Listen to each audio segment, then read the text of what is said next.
Ay, ay, ay.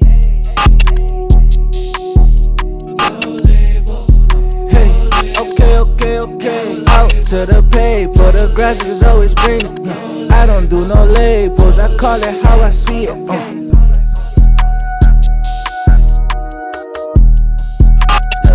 Okay, out to the pay, for the grass is always greener.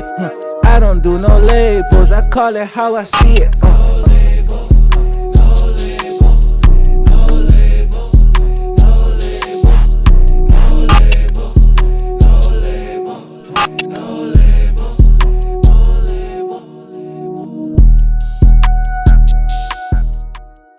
Yo, what's up, everybody? Welcome back to another episode of No Label, the podcast. Here with my boy Nell.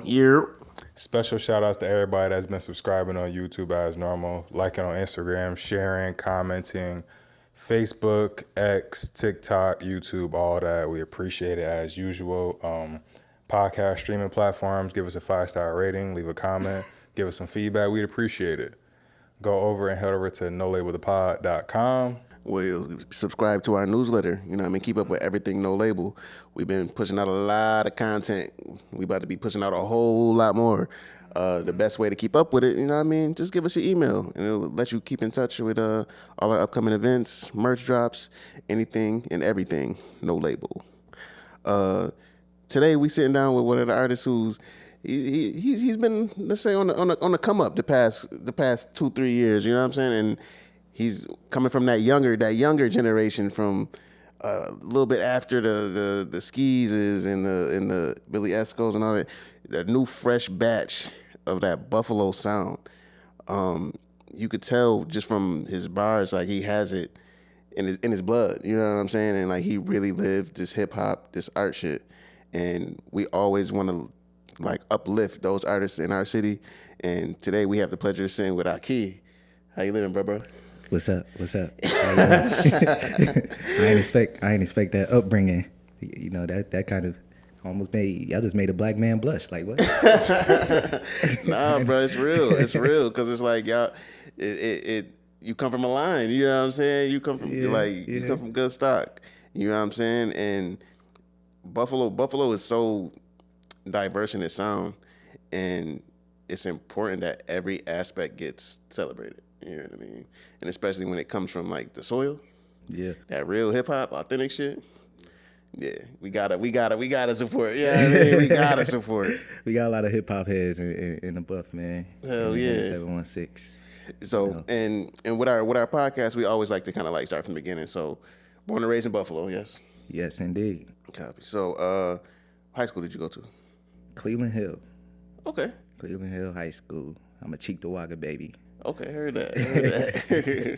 That was damn. Was it a lot of black people out there when you went there? Or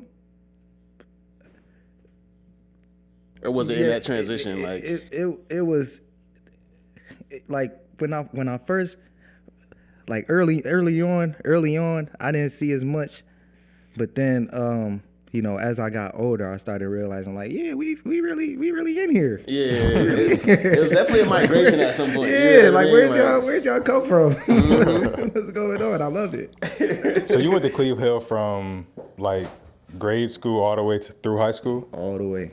Okay. All 12 years. And you started to see when did you start to see more like colored people come in, like high school? Colored people, right? Colored people is insane.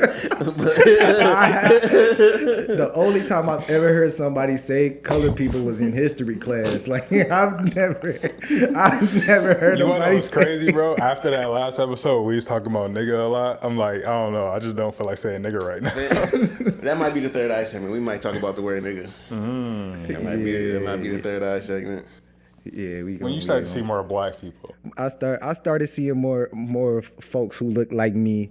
Melanated individuals. I say about middle school. It was like late middle school, and then that transition to high school. That's when I started seeing my people, my beautiful people. Heard that. Well, so in high school, were you trying to be a rapper, or were you still finding your way? I say that I definitely like high school. I definitely wanted to take rap to a new plateau.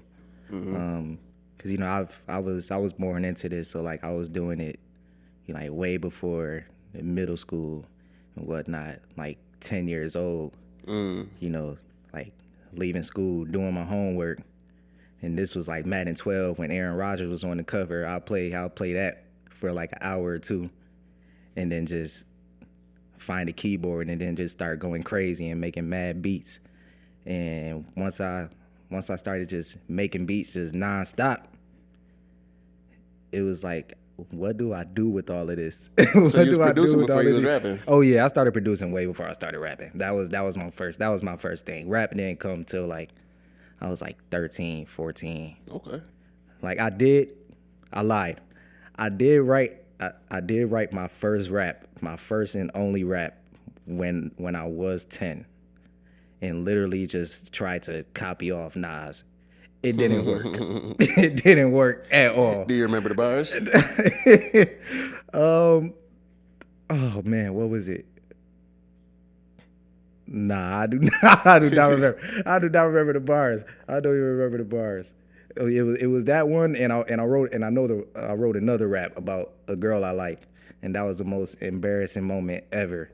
That's what really got me into producing. I was just like, all right, let me shut up and make these beats, cause the rap song obviously didn't work.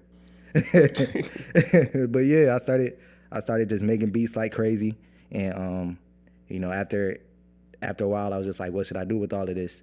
And that's when I just started just writing to all my own stuff. That's crazy. So when you first started releasing the stuff you were cooking up, was it as a producer or was it as an artist?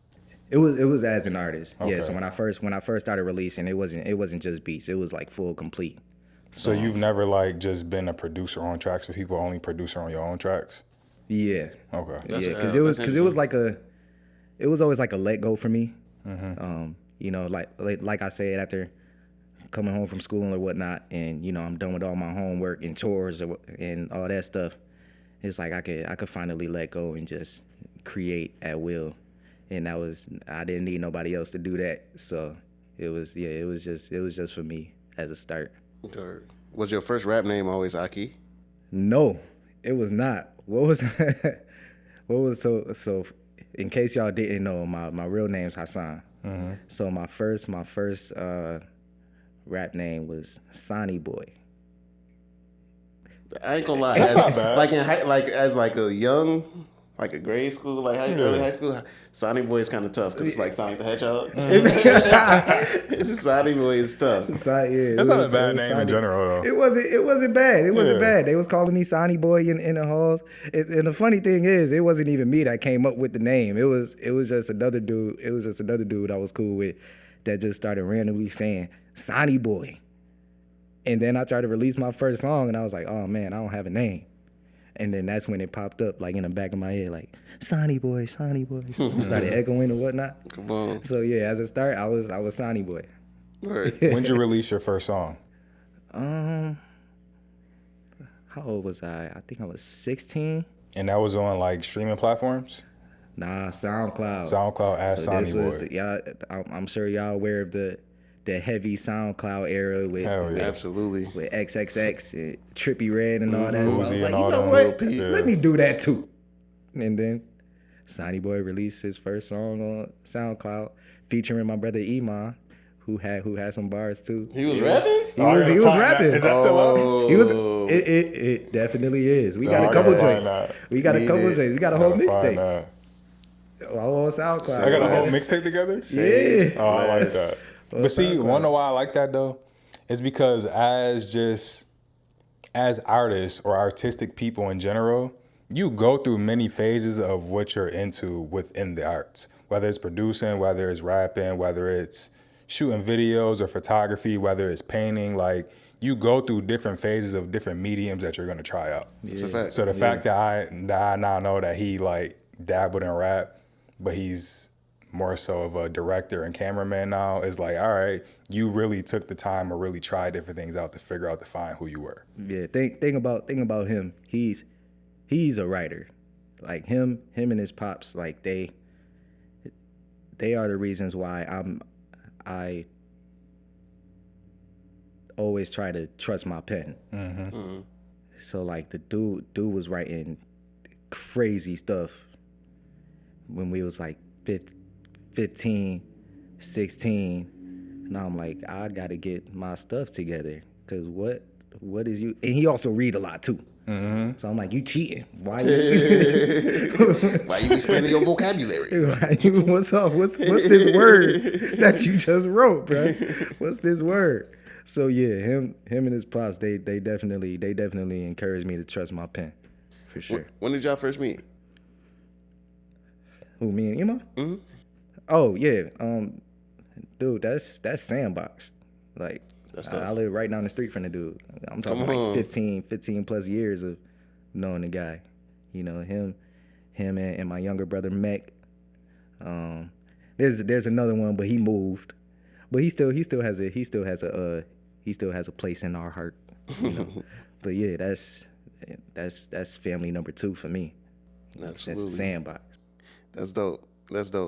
And I want to say that's probably when I first caught wind of y'all, when I was just like, well, I want to say BFR was when they come up and you was right there. Yeah, I got no choice. Yeah, it was like, I got no choice. He was right there, and then I heard rap, and I was like, oh, this is something.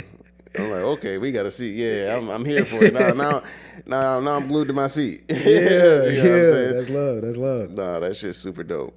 So after you graduated, did you try to go to college, or did you just straight like go into the music route? I definitely tried a bunch of times. For me, like knowing that I wanted to do this music like at a very early age, because like I was exposed to so much with my dad and everything. Once I learned that I necessarily didn't have to go to school for it, I'm just like, all right, I'm gonna just buckle down and just keep making songs until I blow up. I definitely tried the college route. So I graduated 2020.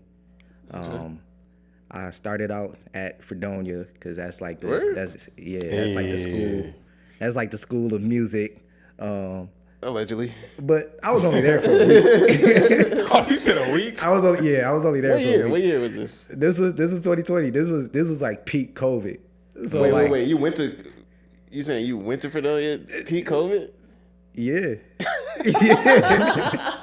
Yeah, bro. It was crazy. Boy. It was great, bro. It was so crazy. Like I remember moving in, going to orientation or whatnot, and we had like a night out or whatever. But I remembered like people really getting sick out here, bro. So it's like me and my roommate, we was out for a night, and then I see y'all like 50 deep, cause I don't drink, so they like 50 deep, and everybody got a drink in their hand and they passing it around. So now I'm just like, y'all passing around COVID. So I sat in the back. I sat in the back of the roommate's car for like the whole night he was out. That's crazy. Oh, you didn't get out the car? No, I did not get out the car. That's so crazy. I did not get out the car. The only thing that saved me was that cops pulled up. It was like the first time I was so happy that cops pulled up. So I'm like, all right, take me back to my room, please. And then literally the day after that, I called my mom. I said, Mom, I'm not staying here no more. That's so yeah, that was my week. That was my week at Fredonia. That's right. Everybody in here went to Fred. Word. I graduated from Fredonia. Oh man, y'all more disciplined than me. Y'all stayed. He got the fuck out of there. Oh, you got it. too. Yeah, I got up out there. I was there for a year and a half. So my sophomore semester, after that fall semester, I was out. You know, it's crazy. I did a year. That's the longest I've done was a year and a half at Villa Maria. That was the longest I've stayed in school. After a while, I just got tired of forcing myself. I get that, man. It was like at a point, like I was on campus, and then I'm coming back home. I'm writing essays more than I'm writing raps and stuff. I ain't like that. So it was like I gotta keep my foot on the gas. Same thing that I was doing when I was in middle school. You know, I ain't like that pit stop.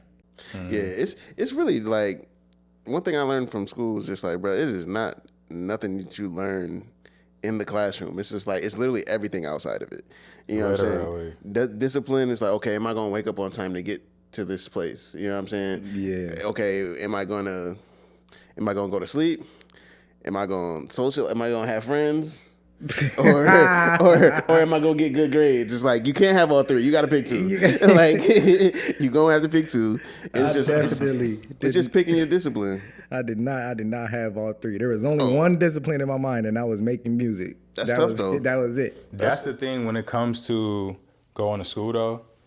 A lot of people that go to school, they're still trying to figure out what they want to do in life. Mm-hmm. Yeah. Even if they may have an idea, but it's like, I'm going to go to college because I'm not too sure and I want to explore that idea. You already knew from a young age what you wanted to do and what you wanted to be. For sure. So For sure. if you weren't going to go to like a school that really taught you the technicals and specifics of things, it was a waste of time. For sure.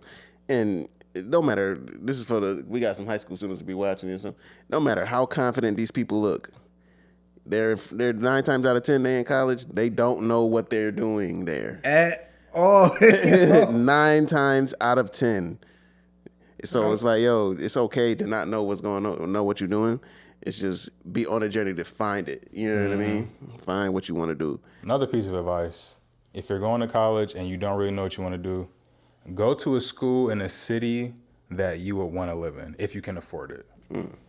Because a lot of people, the places they end up living are the schools that they attended in their undergrad. So definitely keep that in mind. For sure. I got no inspiring college advice. So boom, you left the school. You knew the music thing was like that was for you.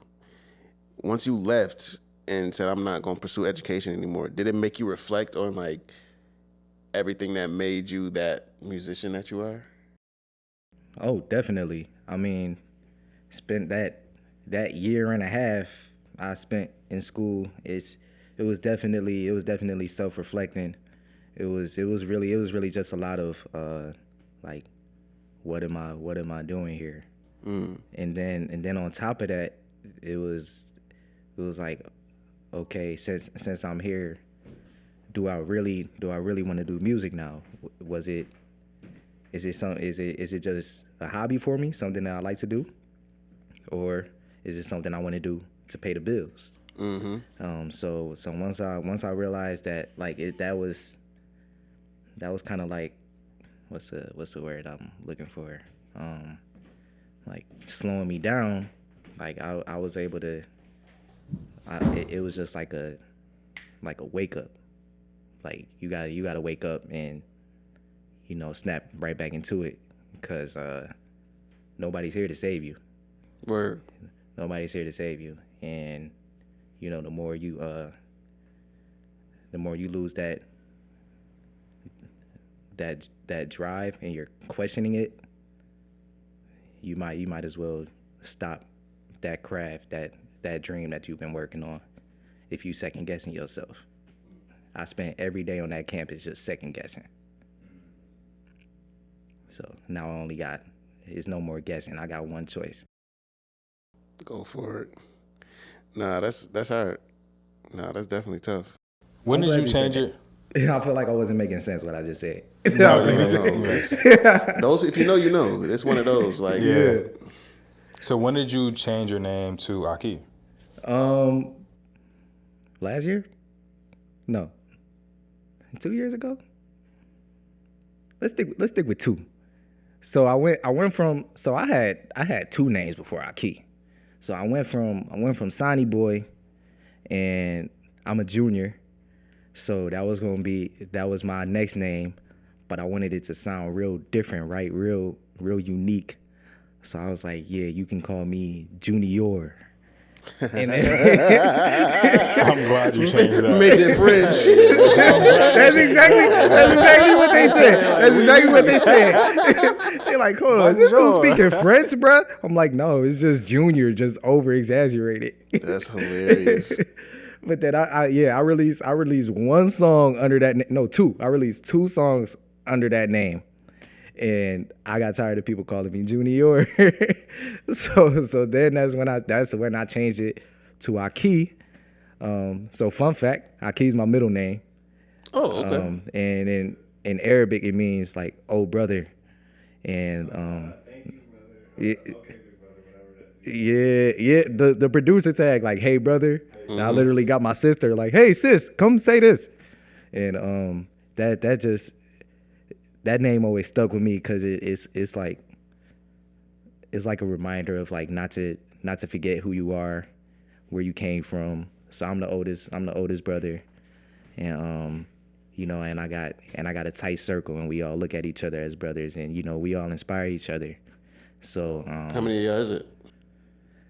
well, in my biological home, it's me, and my younger brother and my younger sister, who just graduated today. Congratulations. Congratulations, sis. Proud of you. And it's my middle brother. He's autistic. And he's definitely one of the biggest inspirations when I'm making a song, cause it's like he just walks around. My bad. He just walks around like carefree, and it's just like, wow, I cannot do that on a day-to-day basis. So I always try to keep that mindset when I'm creating. It's just be carefree with it, bro. Word. Nah, that's dope. That's how you know you got one. You know what I'm saying? yeah. I got me a nice circle of brothers and sisters. And That's tough. Your sister was the married time? oh no, she went to Cleveland Hill too. Okay. I knew. I was thinking of the graduations that was today. But so what would you say is your earliest memory of like hearing music in the house? Because that's all I could think about is just like, yo, like Pops is him. You know what I'm saying? My earliest memory of hearing music. Golly. So much, just like you ever seen that scene in a movie where they just showing flashback clips and just rewinding like like that's what's going on right now, bro. Hold on. My earliest memory of hearing music is obviously that grown man looking like a kid behind those turntables in that basement making his I Reminisce mixtapes. And the first song that really made me say, hey, I want to make beats was Set It Off. Y'all know what I'm talking about? By who? Set it off on the left, yeah. set it off on the right. Yeah, Bro, set it off. hearing Come on, those just set it drums off. come in for the first time, I'm like, how can I do that? That's my earliest memory of hearing music. Obviously, that's just the first one I can think of. There's definitely stuff before that, but that was the one. Cause this was like, cause I was just hearing like on the radio or whatnot, like just straight boom bap hip hop, like just hearing Nas and Jay-Z all the time, like hearing that for the first time. Like when did this come out? What year was this? What is this a sample? No, they played this for real? Like that was, yeah. Who was the first artist that your dad like played for you to like, yo, listen to this? Or like, you don't know nothing about this. Like those moments. Ho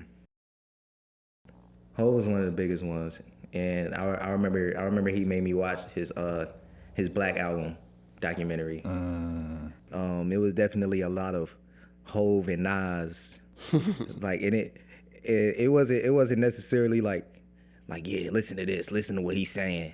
Like they just playing it, and like we was just able to like analyze it ourselves. What's your favorite Hove album? Ooh.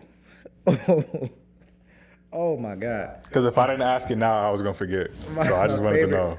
My favorite Hove album. I might have to go with. I can't just do one. I can't just do one that's resonating with me right now is In My Lifetime Volume 1. That was I like the Hunger Hove.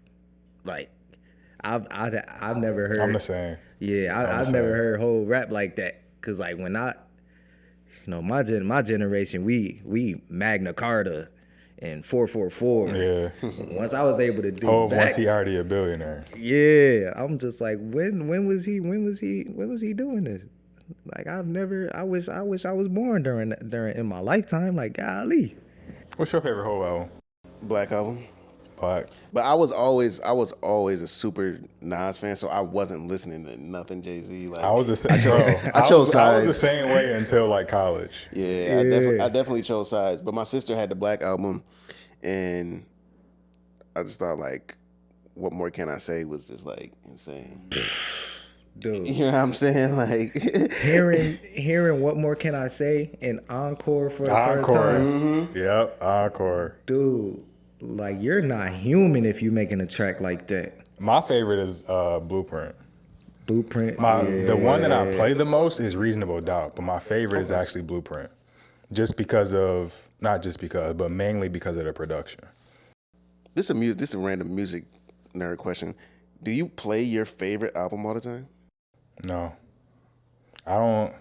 No, I don't even really know what my favorite album is. Like I can give you my favorite album just thinking because it's like, you know, we have a lot of favorite albums, but I don't know what my number one favorite album is. Yeah, I don't have just one. I feel like when you have a good album, like for me personally, like a classic album will always be timeless. So like you don't have to listen to your favorite album every day, but like that's always something you can come back to when you feel in a certain way.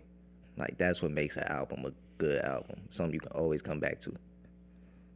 For me, I agree. Nah, yeah, facts. Nah, I definitely. So when you think of your favorite album, I think of Control Systems. I figured, but I don't listen to it all the time. Like I'll like here and there, but it's just like I don't know that it pulls me in such a like specific place where it's just like I need a week. Yeah. I need a week. Like if I play this, like I'm gonna be thinking about everything I was doing in life when I like was playing this album, like bleeding this joint. The albums are time capsules, man. Like For my real. favorite albums, I could tell you where I was at. Time Machines, bro. The first time. Time Machines. I remember I bought Good Kid, Mad City and Food and Liquor 2 same time. Your pockets was hurting that day. Hell no. It was working. This is like one of the last times you go into the store and buying an album when it's releasing. You know what I'm saying? Like streaming era just starting to go crazy, like Spotify and stuff. So it was like I felt good. Like I'm buying my own album. Like this is my own joints. Like and it's Good Kid, Mad City and Food and Liquor 2. Like that shit was a moment. That shit was a moment. I wish we still had that in like when drops and stuff like that. I feel like that kind of got lost in the streaming era. For sure, because it was like so much. It was so much that goes into it. Like I remember like albums like back then, like whenever it came out, it felt like a movie was coming out. Mm-hmm. Like and lines outside the store. You feel lines me? out. There's no to get music. Mm-hmm. And like you putting your best fit on and going to this man's show, or you putting your best fit on and going to the store to get the album after, you know, months of the artist like rolling out for it and like doing whatever he was doing. Like what's a good example? Kanye and 50. Oh, insane! Like bro. Yo, they went. What was it? Graduation versus Curtis? Graduation, like, yes. Fam, Graduation versus that. They went head to head. Ye did like 89, almost did a million. Almost did $1 million in a week. Curtis did 600K, and they were calling 50 a failure. Oh, he flopped. Nigga just, you did 600K in a week? What? Bro, there's only like 3, in terms of hip hop, there's only 3 artists that's doing that, and they not even doing that. That's the thing. And they're not even doing crazy. That. That's crazy, bro. Right, Nah, yeah, that was a time. What? This is the funny thing. Weren't they on the same label? That's the only way. To me, that was that's the only way. They it were on the was. same label. It was propaganda. That was the thing. Like, That was the only way it worked. and another thing, like it, like then, like when stuff was coming out, like the people were getting involved. Like they had to go out and get this song. That was the only way to hear the song is if you left the house. Word. like pretty much. Like you had to go outside to hear it on the boombox. You had to go get the CD. Yo, I'm not paying $20 for this. My man, I know my man's love this, right? So I gotta go to my man's house to go listen to this album. You gotta leave the house to listen to the album. You don't have to leave the house no more. You could just open up iTunes, like, and Apple Music. You don't gotta. Nah, it was a whole element to that, and plus that whole battle too was like, I look at it in the term of like the new generation. Like he was Pink Polo versus gangster rap. Versus Pink Polo versus a bulletproof vest. Like who? Pink Polo versus the bulletproof like vest. who gonna win? Is this nerd gonna win, or is the gangster gonna win? Crazy. Like we don't got no pink polos and bulletproof vests. I remember 106 in Park at that time too. Yeah. Like Dude. they was gassing that shit heavy. They was gassing it like crazy. Oh my gosh, I miss 106 in Park. It was so good to see it on the BET Awards again. Hell, You know, maybe we feel like a kid again. When you think of 106 in Park, what's the first video you think of? First video you think of? Don't filter it. Let me know the first video you think of. I know mine. Shorty Like Mine, Chris Brown and Bow Wow. That's a good pick. That's a great pick. Put it on me, Ja Rule. That joint was #1 for about 40 weeks. Mine is Bow Wow, Bounce With Me. See, people really be sleeping Mr. on Bow 106 in Wow. Park, He bro. is Mr. 106 in Park. People really be sleeping on Bow Wow when it comes to videos. Like, what was the first video I seen with Bow Wow? His track with Snoop when he literally turned into a dog. Oh, What was that track? Bow Wow Wow Yippee Yo, Yippee Yeah. That's the only part I know right now. What's my name? I think that's Yeah, that's what it's called. I always forgot the name. It's What's My Name. Nah, 106. That was a crazy era, man. That really was. That really was. I was always on my mom's desktop, just watching videos. Is Like, she heavy into music too? Nah, she just always hears it. I'm sure. She's just always the heavy supporter of it. But you know, she does have a nice voice. You know what I'm saying? Like when I was growing up, I always hear her humming when she washing the dishes. But that's about it. that was about it. No, that's cool, man. All right, so boom. When you first start releasing music seriously as AAHKEE, what was the thought process into going into that? Because I know like when you change your name into that and you release your first like full-length project, it was a certain seriousness to it.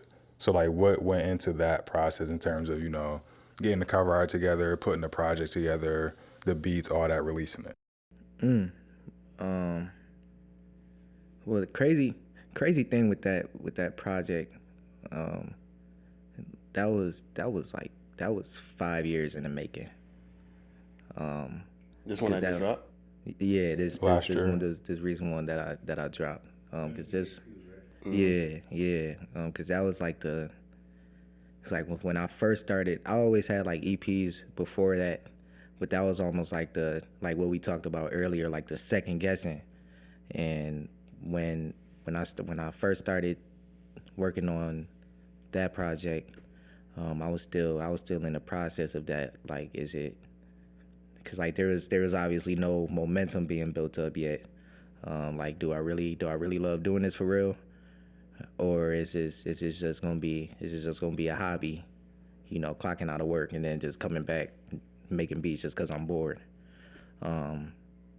So that's how it started. Like when I first started working on it. Then COVID definitely took a toll on the process, because, you know, wasn't leaving the house. 'Cause, you know, before that I was able to make a song or a beat and like go outside and like show it all to my friends and stuff. And like I wasn't doing that. And you know, I was really like locking myself in my room and just sitting there like, what what do I have to do, and what do I love to do, and I was just going back and forth on that, like not writing a song, not making a beat, and it was literally once I was able to leave the house again, which is kind of weird, where I was like, all right, let me put my foot back on the gas. I kind of felt like I got too comfortable just sitting there and reflecting. I was able to remind myself that yes, I was destined to do something like this, and that allowed me to finish the project. Nah, because it seemed like a moment. Like, you know what I'm saying? It was definitely it's one of the most complete projects I've heard from an artist from the town. You know what I'm saying? Especially for a debut album. Yeah, absolutely. Thank you. Absolutely. And shoot, you followed it up with incredible like appearances, events, all of that stuff, and it's like you aligning like Iman being your man's, and like you and BFR is all like tied in. So it's like that shit was super. It was dope to see. You know what I'm saying? And it's like I see you and y'all taking it to another level of what needs to be done with Buffalo artists in order for them to be successful here.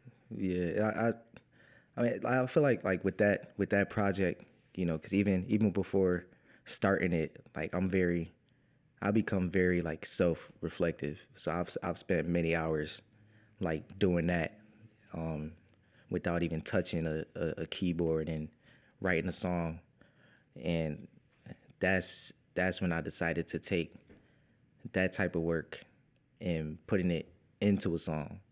Like there's lyrics in there like got this one track called Motion where I'm like, I ain't get sleep in like 3 days, and that's Is that facts? that is facts. No cap in his rap. That is complete facts. Like I did not get. There was definitely sleepless nights for that project. Like I'm pretty. Like that's another reason why I made like Act a Fool. I'm sure y'all know that one. Act a Fool, where I really just wanted to. It started out with me just trolling somebody. That's why I'm like, watch me, because it's almost like, oh yeah, you can't do this, you can't do that, and I'm just saying, watch me, and they're like, why is your voice so high? You should lower your voice. And I'm like, no, watch me. That was after not getting any sleep. That was the most delirious track I've ever made in my life. It took like 10 minutes. Like That's dope, bro. So yeah, ain't no that's definitely my most reflective work I've ever done. That was the most. That was the biggest intention I had behind that project was self-reflection and turning that into a song, into a project. Nah, you did that, bro. Oh, yeah. Even you saying, what you about to say? You about to say something? Mm-mm. All right. I didn't want to cut you off. But even you saying like that's 5 years in the making. It's like it's 5 years in the making, but I feel like, because I listened to some of yours, because my first introduction to you was that project. The cover art from that project, when it dropped, that was my first introduction. Nothing prior to. So even listening to stuff, like going back, listening to stuff prior to, I'm like, this is kind of like, because you know artists, they'll make music, they be, oh no, this one's for the album. They still putting out other stuff, but they're like, this one's for the album. This one's for this project. Yeah. That's kind of how I felt with that project when I listened to stuff prior to, like, nah, this is his, he was intentional with making this his debut and intentional with putting these certain songs on here. So it was like an intentionality with the project as well as just the quality of it. And then like Nelson said, that you have the backing of one of the biggest movements in Buffalo of this generation, which is BFR, and representing yourself in a certain way when you're performing as well. Yeah. So it was all those things tied together. Yeah. Which makes people take you seriously, which made me take you seriously from the jump. And it's like, and I knew once I heard who your pops was, I was like, oh, I know his ear is crazy. I knew that from like, oh, like there's no way you were in the house and not hearing dope ass music. I was hearing it in my sleep. Fam, like literally, like, do your pops have vinyls? Like, still got crazy vinyls, or is he so? Oh yeah, we still got vinyls.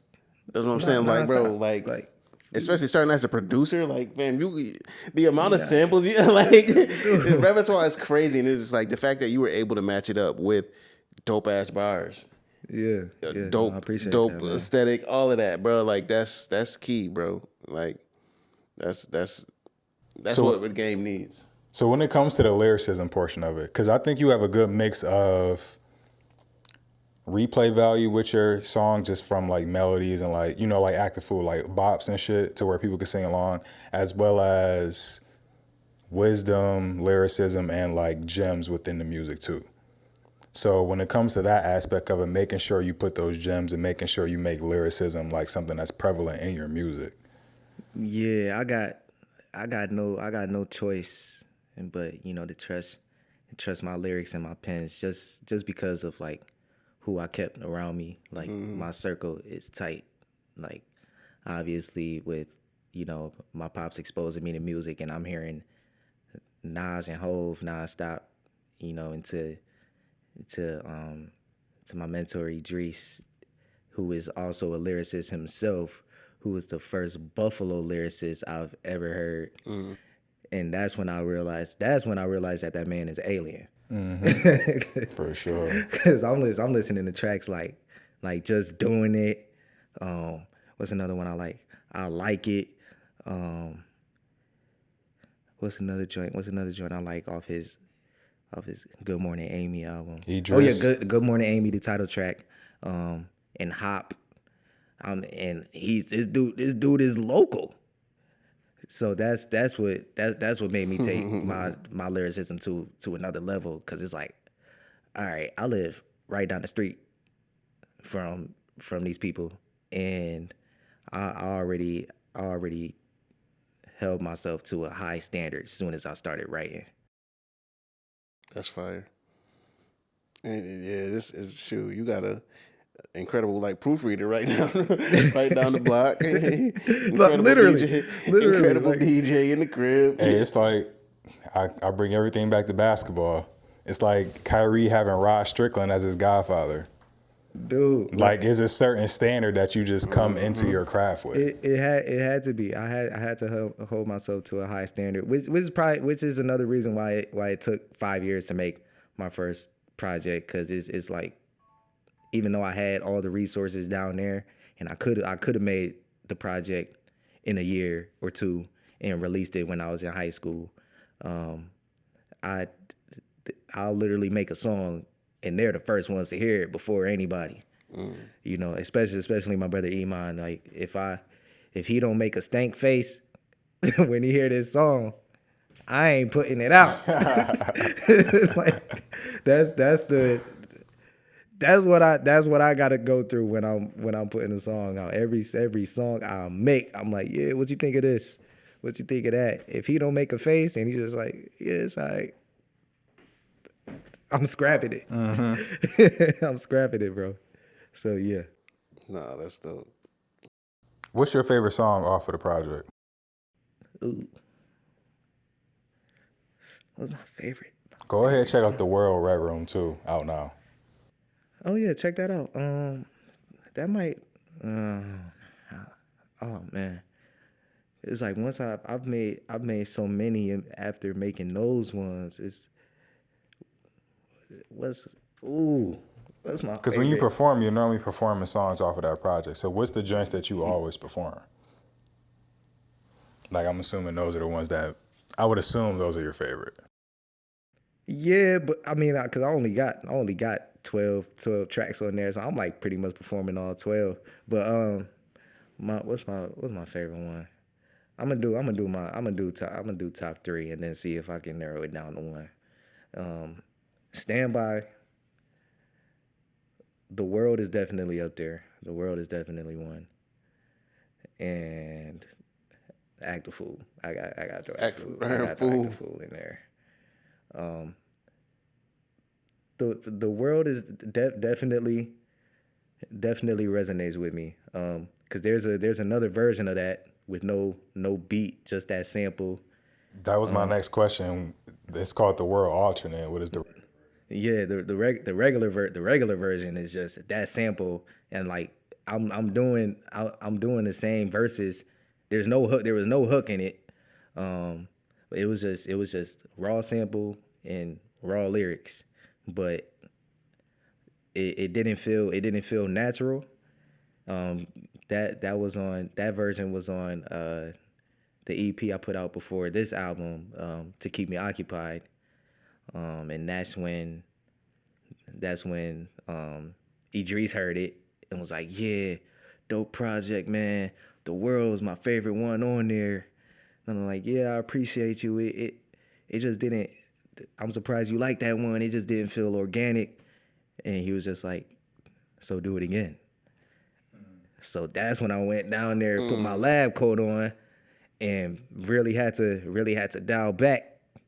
And remembering all the beats I hear when my dad is making mixtapes, like, all right, how can I make these people proud? So then that's when I put my drums in there. I love drums. And then I put the hook in there, and this was like a cinema and all that. And it turned into a full, complete song. And then I played it back for him, and Jay Skis before the project came out. And I just remember Idris just. It feels so weird calling him Idris because, like, that's like dad number 2. Like, I've been calling him Mr. W. I'm like, this feels so weird saying Idris. But I feel like I got to say it. I don't know. But my bad, Mr. W. Shout out Idris. He understands. But yeah, I played the track for him. And he got me to meet Jay Skis. I played the track for them before the project came out. And I just remember Idris, a.k.a. Mr. W., just bawling out, just straight tears. That's when I was like, all right, this is one of those ones. So that's definitely my favorite track. I finally figured out my favorite track from that project. Yep, The World, alternate. That's my favorite one. Ha ha. Top 5 segment. So we have a top 5 segment. Self-explanatory. Man. So we were talking about something on our previous pod, or our previous team pod with Destiny and Tim. Just as far as like rappers and what we like look for in a rapper look for in an artist when we're like adding them to our playlist or becoming a fan, whatever it is. Like, so one of mine was taking them seriously. I think Nelson's was tonality, and then another one we came up with as a team was believability as an artist. So one of the things is just like a lot of artists don't really rap or express the lives they're actually living, and it's not even really because they're scared to do that. It's more so because they're trying to put on a persona, and they're not. They're trying to cater to their audience or cater to a audience that they're trying to attract. I'm trying to sell you something. Yeah, exactly. So the top 5 today is, what are the 5 artists that you can think of that you actually believe what they're telling you when they're speaking their lyrics? Do they gotta be current? No, they don't have to be current at all. Well, I'm throwing Hov and Nas in there with no question. I'm throwing Hov and Nas in there.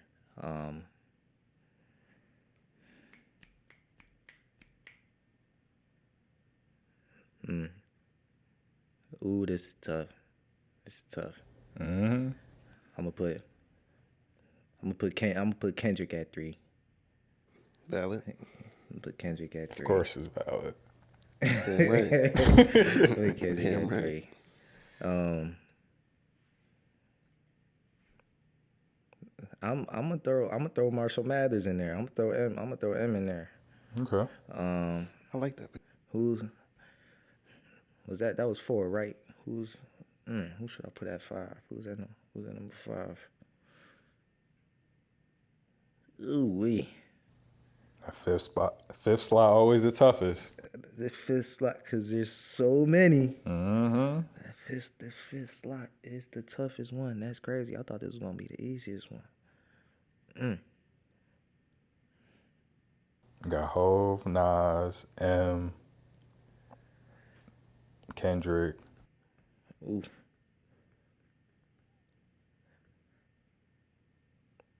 I'm gonna put Tyler in there. Tyler the Creator. I like that. That might change when I leave this room, but for the sake of the episode, That's not a bad one. I'm Though. gonna keep Tyler in there. Who yours now? Top 5. Who ain't capping when they rap? I think Kendrick is in there. Real talk. I gotta put Soul in there because he has one of my favorite songs called Worldwide Web. He literally just rapping about the internet. Yeah. Like he's literally rapping about his time on the internet. And it's crazy, but it's just like double, triple entendres. And it's just like, yo, fam, you're rapping about something so regular that everybody uses, like his daily life on the it's dope. It's dope as hell. He got shit, day in the life, all of that. It's a dude Wretch. Retchy P, he got a joint. Yeah, I know who Wretch is. Retchy P, he be tough. It's like drill. It's similar to the drill, but he's really that wild. Like he's really that wild though. Yeah, you know what I'm saying? Like the loud challenge, people going outside smoking weed in public before it's legal. Like he was doing, he started that trend. You know what I'm saying? Like he said a lot of trends. He really was a wild boy. You know what I'm saying? Shout out to Reg. Yeah. I have to say ODB. So he said he's looking right at me like, yo, you better say my name. Better say my name. And on the table. you know what I'm saying? Oh, yeah. I see him looking around. He like, where would he be? I'm over here looking at Dave like, Dave, is there something you don't want to tell? It gotta be rappers. Rappers, you said? No, I don't have to. I mean, yeah, preferably because R&B artists don't really. You feel me? What you said, like I was gonna take off a mask. What you trying to tell me, bro? It's actually ODB behind the curtain. And my last one gonna be DMX. I'm DMX. so tight you threw DMX in you know there. what I'm saying? Like he literally gonna growl. He gonna growl at you. He gonna bark at you. And then he gonna pray for you. You know what I'm saying? You just had to throw DMX in. 5 minute track. That's a good one. I told you my list was gonna change when I walked out. It would have changed I it. heard that nigga was really robbing niggas with a dog. That's why they called him DMX, like dog man. Yeah, he was battling. He was doing rap battles. His dogs was doing ad libs. His dog, bro, he used to had a dogs trained to do ad libs. Like when I tell him, he get him. They can definitely run your pockets on his command for sure. Dark Man X, dog. Them dogs running around wallets and they like, Nobody girls go saying at that wallet. So I go Nas for sure. I go Cole. Cole is a good one. I go. You know who Coda the Friend is? Have you ever heard of him? Yeah, Coda the Friend. I go Coda the Friend because he got a lot of like just real life and dad raps. So it's like the stuff that he's talking about. If you're lying about this, like this is the stuff you should really lie. It's nothing like too extreme. It's just real life shit. Yeah. Dirk. Unfortunately, we see that he does live his raps. That's valid. There's no capping about it. No, It's very valid. unfortunately, and that's for. Let me think. I'm gonna say.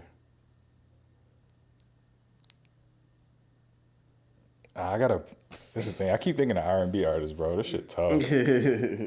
Normally, I can think of my top 5 while y'all going. We'll be right back with no label. I ain't think about DMX until like super last minute. Yeah. Like it just bro, clicked. I swear I had somebody. I just forgot. Who's number 5, bro? You got number 5 in the back of your head. I had it, bro. You got it. That's who it was. That's crazy. That's who it was. On me. Yeah, Nip. Can I do an honorable Crenshaw mention? Slauson. Go for it. ahead. Larry June. Yo, bro. Larry June was my other one. I'm not gonna lie. But one, yo, I want to think. Numbers. You know what I'm saying? Numbers. Good job, Larry. Good job. Like, But- bro. Smoothies every morning. This whole wall. I looked at. I was like, yo. Now that I think about it, it's like every artist we have up in here, super authentic, super, like, that was part of super believable. Like, that was part of, like, the no label bro. brand. You know what I'm saying? We put that. We Even tried to engrave even that the in one us. basketball player we have in here, Come on, Iverson, the realest. the most authentic. The most criticized. He changed it. He changed the game, bro. They need to do another doc. They need to do a doc. Do they have one? Yeah, they got a couple. No, I need a new one. we need a Last Dance featuring every 10 AI. years. That's how I found out that like about the whole practice shit. How that was really some blackball shit.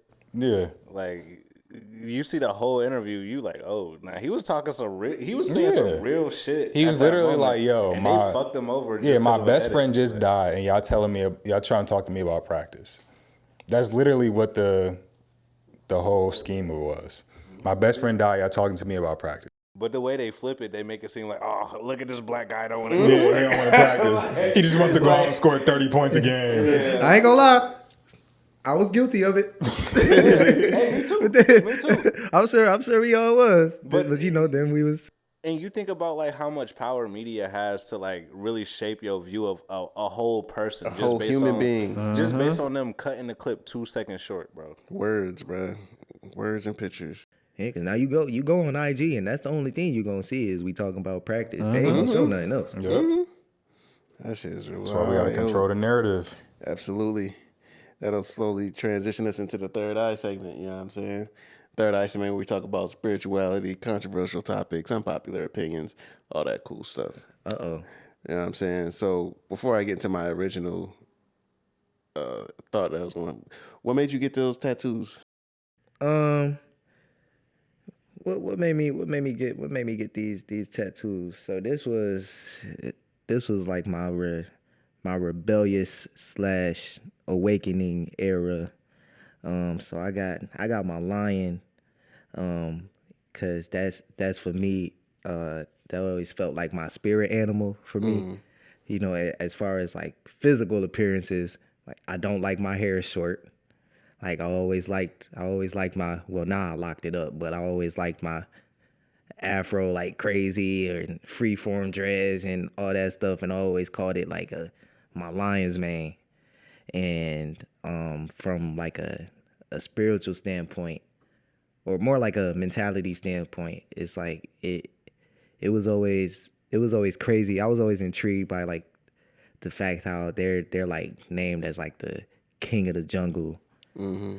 But they're not the biggest animal in the jungle, but they just got like a strategy, a slept on strategy that nobody can handle. So it's like you sleep on me, I will show you why you shouldn't. Like that's why I got that lion tatted on me. And it's like king of the jungle. Like I wanna embrace myself as a black king. Mm-hmm. You know. And same thing with King Tut. I got King Tut on this side, which I see similarities in both. You know, I always felt indigenous. But these two tats right here is just symbolizes like I'm a black king, bro. That's a fact. Don't sleep on me.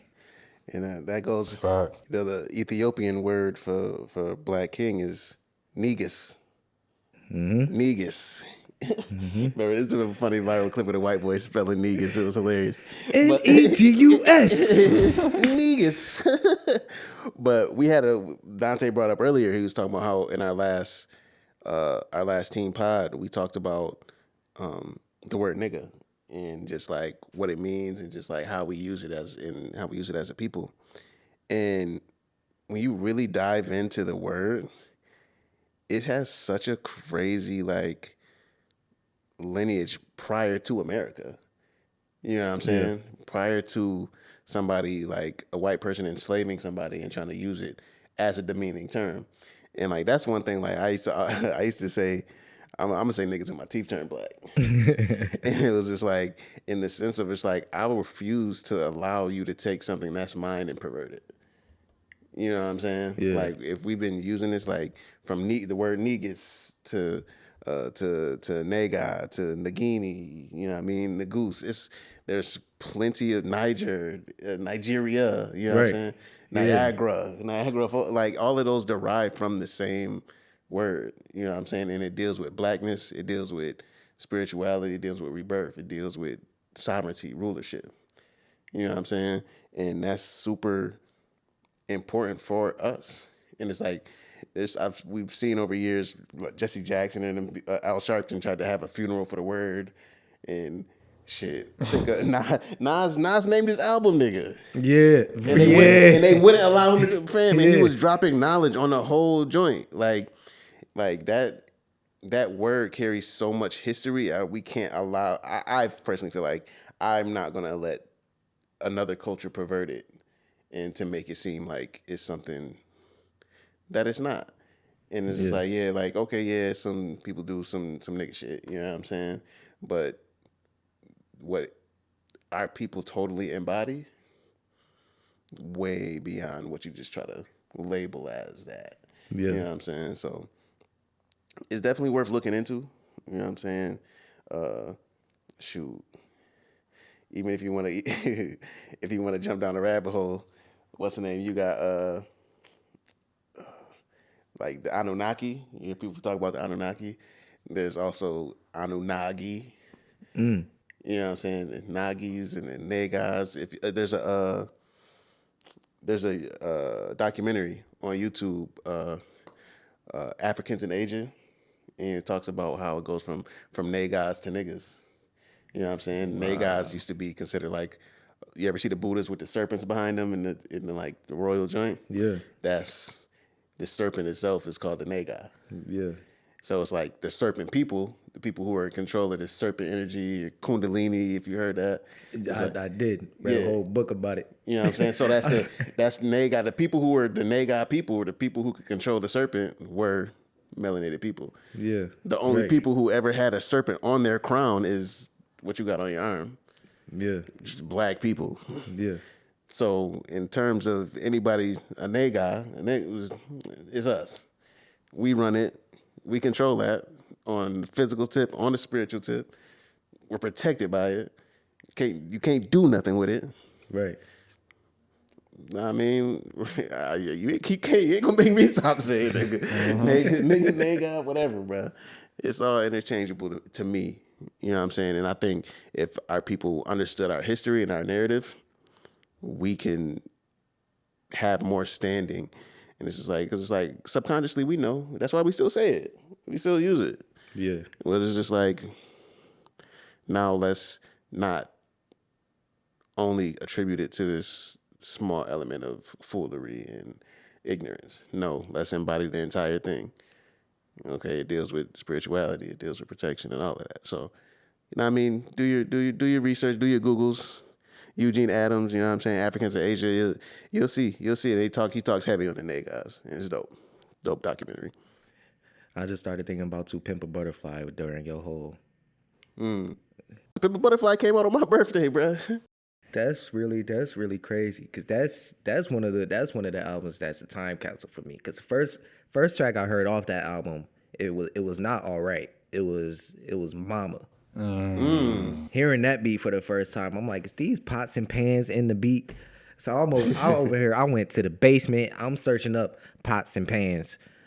I couldn't find no pots and pans, so I'm over here trying to find rim shots and put filters on it to make it sound like a beat just like that. And yeah, I remember hearing that song for the first time. I'm hooping in my brother Iman's driveway, and then that was just playing while they was cleaning the garage, and it was just blasting. And like, I've never heard nobody flow on a track like that. This spirit is unmatched. This adrenaline is brought to you by Adrenaline and Good Rap Black Penitent Ball Cap. Who rap like that, bro? Nobody, bro. Nobody. Like, what? Fam, he dropped that on my birthday. Surprise drop. And then on the last track, he says my name like 10 times, bro. Like, he's like, you want to be like Nelson. You want to be like... That's crazy. On my birthday, bro? That's crazy. Like, that's why he talking shit about, like, yo, you're such a kid. Yeah, nigga. You want to love me like Nelson. You want to crazy. Absolutely. I don't know if I'm tripping on Mao. Did you just look at me when he started saying that? He's looking in this area. Because I thought Miles just looked at me and we was looking at each other like, here we go again. You damn right. But nah, dog, like that shit is a time capsule, bro. It means something. That is a classic. And then we was talking about niggas. Did I just say that? Yes, I did. He got the track. He got the track. I at the end. Yes, that's what kept playing in my head while you was explaining He it. really breaks down the word on the shit. Like that's full circle, man. No label. You ain't getting this nowhere else, man. That's my favorite Kendrick album. The only Kendrick album I really listen to, honestly. That's surprising. At least it's that one. Yeah. Everybody listening to. Honestly, bro, when I go back, I listen to that album. No other Kendrick album. I'm telling you, a good album's the one you could always go back to, bro. That's something. That probably has the least replay value to most people too. Of course, it was too controversial at the time. I would definitely say that, but I'd say too, it's a testament to how wide the spectrum is for Ken.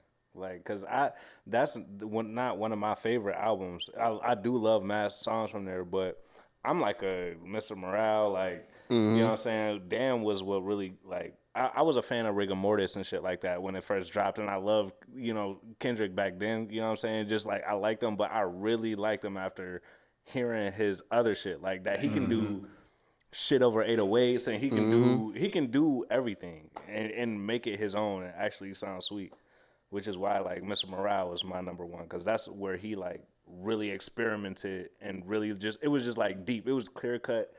I ain't trying to sound like nothing. This don't even have a theme. This is just what I'm fucking feeling, and you gonna feel it.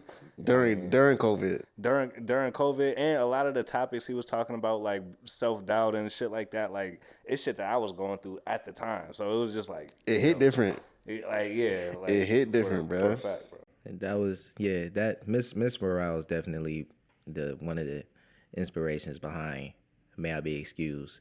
It's like he's the perfect example of, I got a concept, let's execute this to a T. Like he's one of the very few artists that I listen to, and there's this whole project is actually conceptualized. He ain't just making a bunch of songs. There's a message behind each and every one. It's a fact. Who are the other artists that you would say inspire you? I know you said Kendrick, Nas, Hove. Who are some other ones?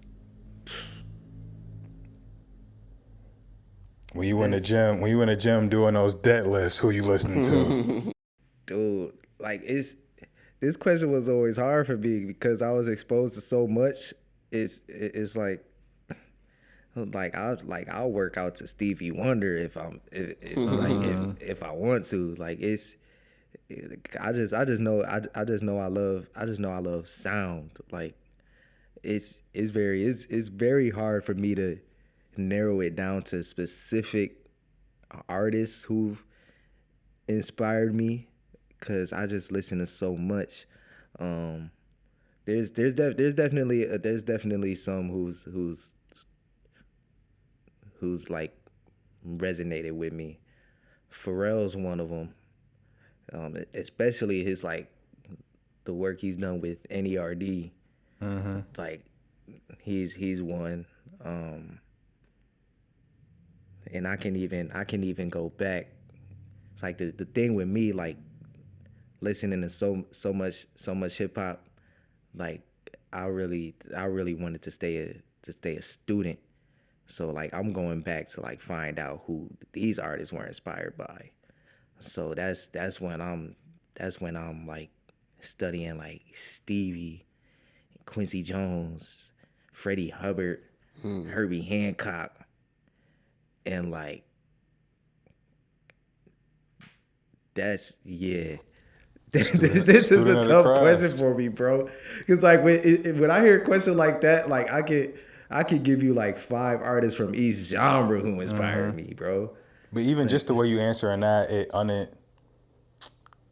it kind of makes sense as to why your debut project was as polished. I'm sure you feel like you there's a lot of things you could improve on. Just being an artist, just being like somebody who creates on a daily basis. Oh yeah. But it being as polished as it was, like the way you view music or the way you're like your inspirations, you can tell it just within that project. I think when people listen back on this interview or episode, whatever. Yeah, I just hear a good song and get inspired off of just that one song.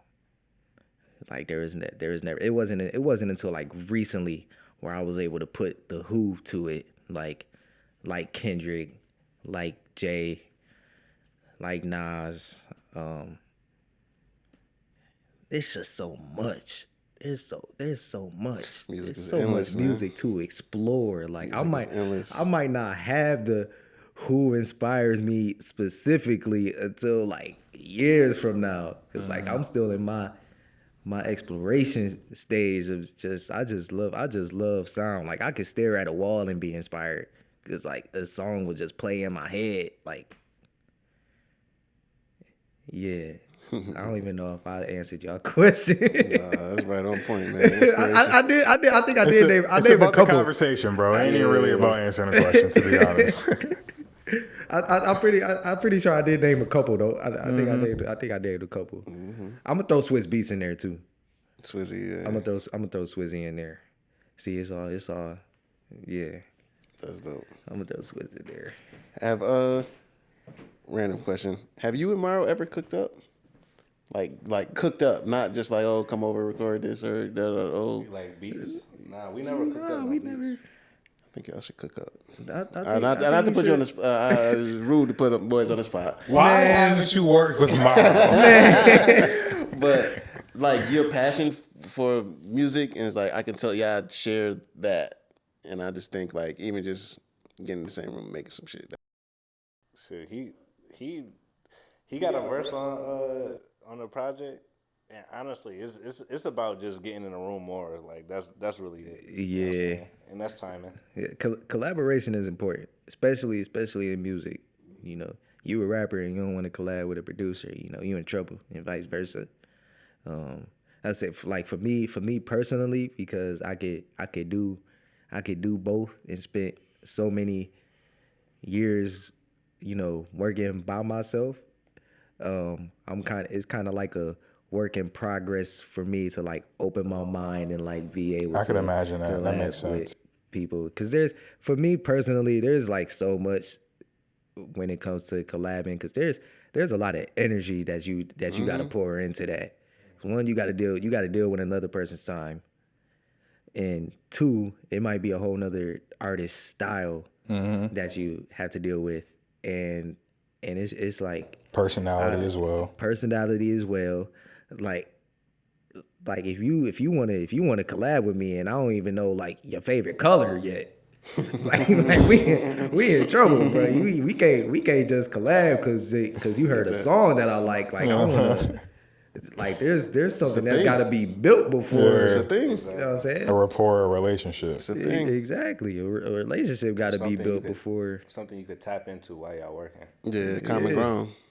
He said, I don't even know your favorite color yet. No, for real. Like there's been a couple artists I collab with and they're like, yeah, come to the studio. I got this open for you. Yeah, let's do it. You wanna lay this verse down?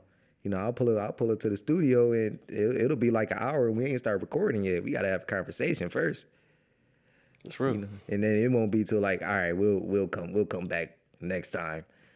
With a good conversation though. You know, like I'll take that stuff with pride. Like I don't know you, bro. Yeah. And as an artist too, like it's rare. Like you said, you don't drink.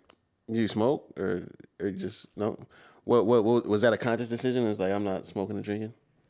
Yeah, pretty much. I mean, you know, out of respect for my parents too. It was never. I've never really had a moment where it was like, you know, I need to do it, or you know, I'm willing to try it. It was just never my thing, you know. No, that's dope. And you know, seeing, you know, because you know, and as soon as I turned 18, and all of my other friends turned 18, as soon as they turned 18, they getting right to it. And I'm just sitting there like, what y'all doing? Let me go back and make these beats. I'll catch up with y'all later. You know what I'm saying? Nah, that's real. That's solid. It takes a lot of strength and self-identity, you know what I'm saying, to like stand firm on that. Yeah. And that's mad respect to you for sure. What you got coming up next? I know this project, well, your most recent project dropped last year, 2024, was it around this time? When did August? Yeah, I dropped it in August. Like, so around the summer. So do you have anything planned for the summer, anything planned for the fall? Like, what you got coming up next? There's definitely another project in the works. Side B. I got a single on the way. That's all. I think that's all I could say right now. I don't know if I could. You can tell us a little bit. I mean, bro, it's gonna be a little bit till this joint drop. You never know. I feel like, yeah, because you might want to give us a clip or two. Yeah, because it might be a minute till till it actually come out. But I definitely get that. I'll definitely say this. The difference between this project and the last project. First thing, everything was made like within the last 5 months. So like everything is new. And I know like on like the last project, May I Be Excused was like a call out. And this one is like I'm really like talking to myself rather than, talking to the listener. So it'll definitely be a lot of, if you're ready to hear some self-affirmations over some crazy beats, absolutely, and a whole lot of screaming or whatnot, just picture it as like I'm back in the mode where it's like a kid at the candy store throughout this whole project. I'm not afraid to cry and be vulnerable because I didn't get the candy that I wanted or I did get the candy that I wanted. Or I did my first push up, and I'ma stand on that. Like, yeah, I did my first push up. That's the concept with this project. It's just, sorry, I'm gonna say this, Dad. That's the concept with this project. It's just no fucks given at all. Heard that. Excuse my French. Carefree art. Carefree art 2025 is carefree art from AAHKEE. Hell yeah. If you had to ask your pops, maybe like one question, maybe something you personally always wanted to know, what would you ask? It's a good question. It's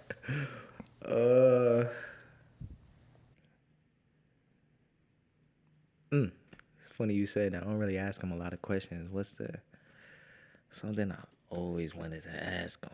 That one time you whooped me when I was 12. Did I really do anything wrong? Oh man, that probably would be no. What's something I always want to ask him?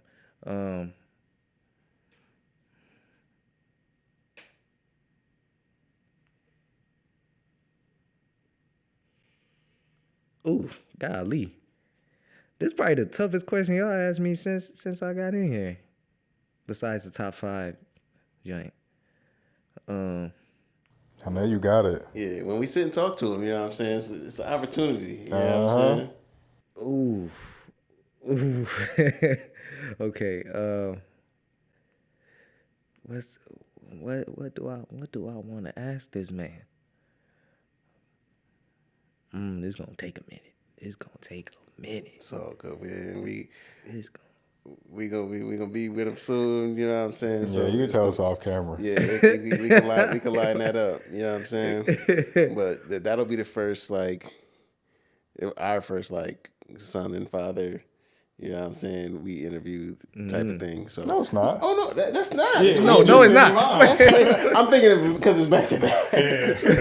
But nah, mine's just like the BFI collective. Yeah. But it's just like it's gonna be dope. I think it'll be something interesting for the people for sure.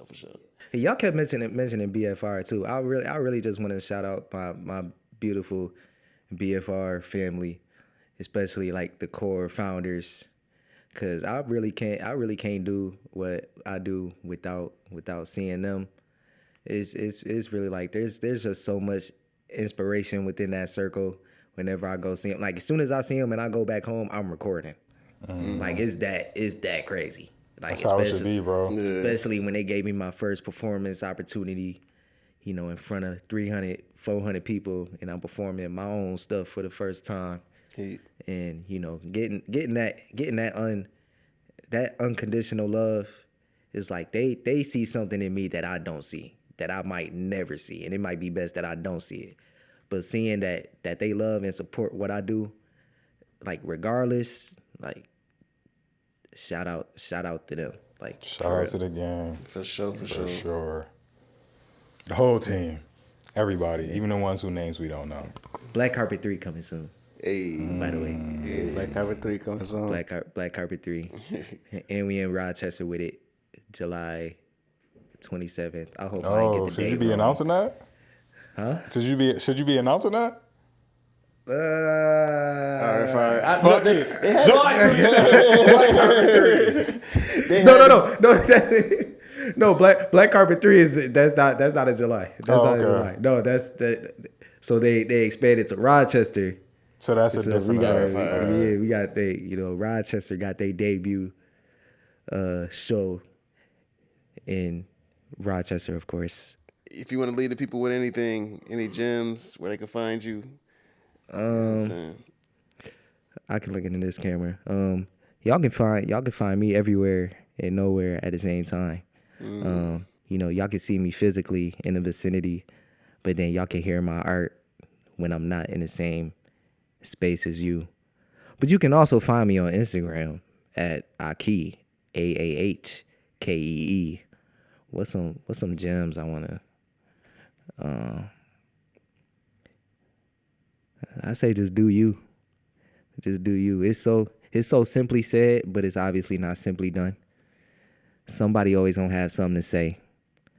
Somebody always gonna have, a concern, a question, because life is art. And that's what art is gonna do. That's what life is gonna do. You just gotta do you. That's it. We can stick with that. Well, we appreciate you for pulling up, bro. And I appreciate y'all. I appreciate y'all for having me. Thank you for giving me and other artists like myself a platform to talk. Because not many artists like to talk about themselves. But, I felt comfortable talking about myself for, about an hour and some change. It might have been more than that. but yeah, if I had flowers, I definitely... Matter of fact, here go y'all flowers. Figurative flowers. We appreciate it. It's about time y'all get that. Appreciate that, for sure, bro. Appreciate that. No Label the Pod. We out. Peace.